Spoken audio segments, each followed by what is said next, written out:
Hi, I'm Greg McIntyre with McIntyre Elder Law, and today we're going to talk about a topic that is on many people's minds. Can Medicaid take your house? Brenton, can Medicaid take my home if they pay for a long-term care benefit for me? The answer is yes, if you don't plan correctly ahead of time, right? So I just gave away the mystery there, is that you can plan ahead and protect yourself, but let's talk about the risk first, okay? So here's the thing with Medicaid. If you get Medicaid to pay for long-term care, which is a good option for most people, most people have three options to pay for long-term care: out of pocket, right? That's number one. Obviously, you could come out of pocket and pay for very expensive long-term care at a tune of $5,000, $10,000, $15,000 a month. There's long-term care insurance, which you may not be able to afford. You may be aged out of, or you may have a pre-existing condition and not be able to get that. And then another one is a benefit like VA or Medicaid. So let's focus on Medicaid at the moment. Most people who are in the middle class, if they plan ahead and plan with sufficient enough time, would be able to qualify for a Medicaid benefit to pay for the really expensive part of long-term care. So with that knowledge, you should also know that if you do work and plan to qualify for a benefit to pay for long-term care through Medicaid, that Medicaid makes you sign a document saying, hey, we have the right to recover from your estate when you die. But North Carolina is what's called a limited recovery state. Okay, so that means that Medicaid can only go after those assets passing through probate. So that means that we need to do what, Greg? Well, we need to avoid probate, but we need to do it with an asset like the house. Right.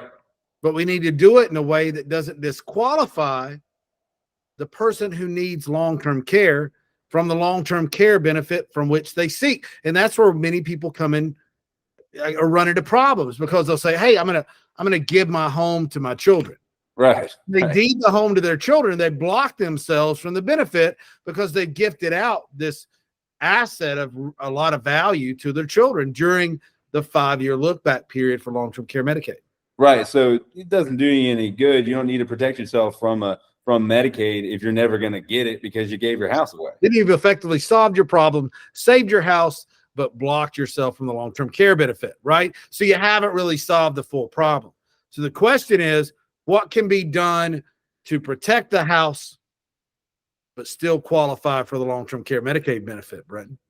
Right. And I want to just, make sure that everybody's aware that not all forms of probate avoidance are equal. Okay. So giving away your home certainly avoids probate, not going to actually help you in the long run because you can block yourself from that benefit.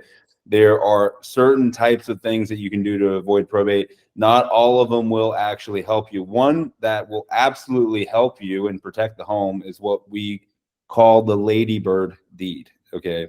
In North Carolina, it's a tool that is available in North Carolina that a lot of people prefer rather than just transferring the home or giving up some type of interest in the home. Because the cool thing about a ladybird deed is that you stay in control over that property. So it's in your name, under your control for the rest of your life, and then it passes immediately to the next generation or whomever you want to leave it to. Upon death, does not go through some long, difficult, expensive probate process, and avoids probate where creditor can't just come in. Creditor like Medicaid can't just come in and place lien against that home, force the sale of the home, and collect money from the home. So you get to pass the home free and clear from any Medicaid liens after you die, no matter how long you've been in long-term care, how much. Can I do that even, let's say if it's within that 5-year look-back period, even if 6 months from now I need to go to long-term care, or let's say I need to go right now, can I do a ladybird deed and still qualify for the benefit and save my house?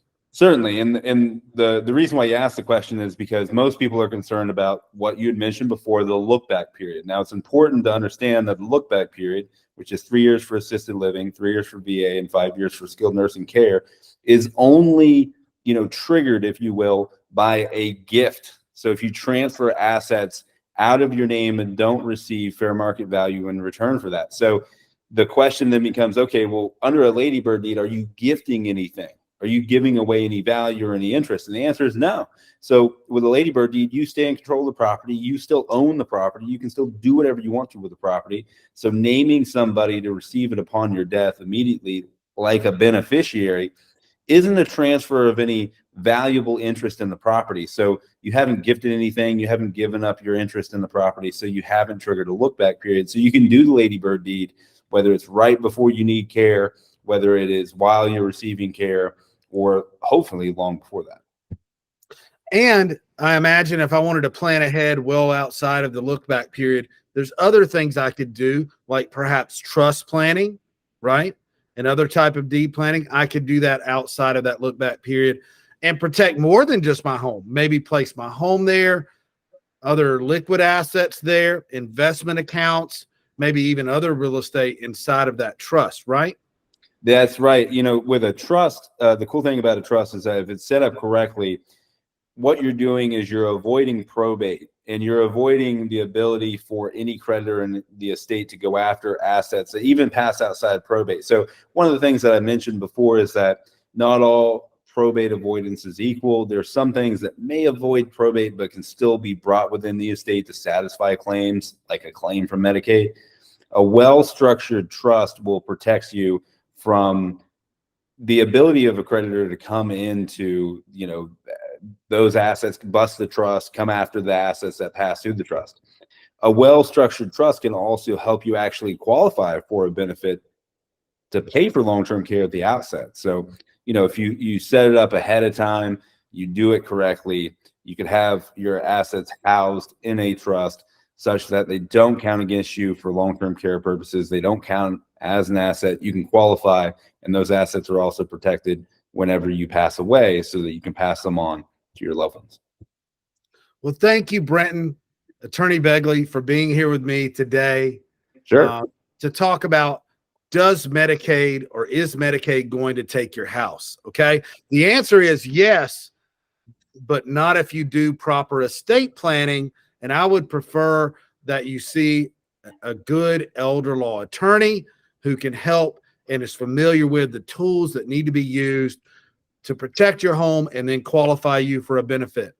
Speaking of that, I would be glad to offer a free consult to meet with you or your loved one to talk about how to protect your home and retirement, hard-earned money and property, especially if there's a long-term care situation that's looming in the near or possible future. You can schedule that consult by calling 1-888-999-6600 or by scheduling directly online at mcelderlaw.com/scheduling. Thanks so much for being here, Brent. Absolutely. Thanks for having me. Please don't wait till it's too late. Call McIntyre